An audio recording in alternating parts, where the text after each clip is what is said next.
এলাকাবাসী সবাই সাবধানে থাকবেন। রাসেল ভাইপারের উপদ্রব্য বাইরে গেছে দেখেন। এখন আমি আছি এখন রামকৃষ্ণপুর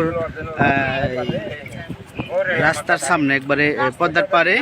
এখানে একটু আগে দুইটা রাসেল ভাইপার দেখা গেছিল, একটা মারা হয়েছে আর একটা ওই গেছে। ওদিকে লোকজন ওটার পিছনে গেছে, যায় না এখনো মারছে কিনা। দেখেন পদ্মা নদী, পদ্মা নদীর পারে এই যে এখান থেকে ভেসে আসছে আর কি। এই যে যারা চিনেন না রাসেল ভাইপার, এরা চিনে রাখেন।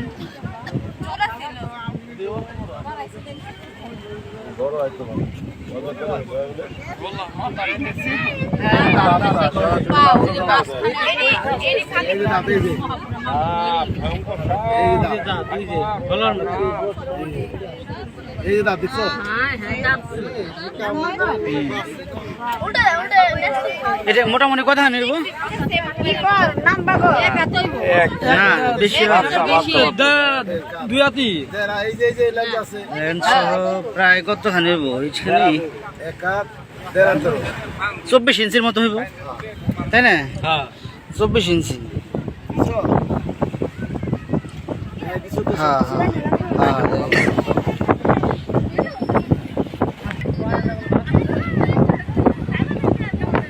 আচ্ছা, এই যে এই জায়গা যে আরেকটা রাসেল ভাইপার দেখা গেছিল, ওটা কি কিনারে চাপছে না?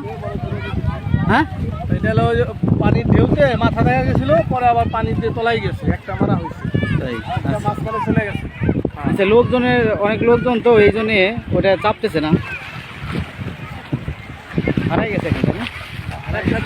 হয়তো ওই যে ওইদিকে যা ই করবো, একসাথে 3টা দিকে সাইড দেয়, একটা মারছে আর 2টা দেখা গেছিল, সিঁড়ির সাথে তলাই গেছে। তাহলে এই পদ্মার স্রোতে ওই বিভিন্ন আবর্জনা, ওই কচুরি পানা, তারপরে এই যে গাছগুলা, হ্যাঁ এইগুলোর উপর দিয়ে আর কি বেশি বেশি আসছে। তো যারা পদ্মার পাড়ে আছেন তারা সতর্ক থাকবেন। ধন্যবাদ সকলকে।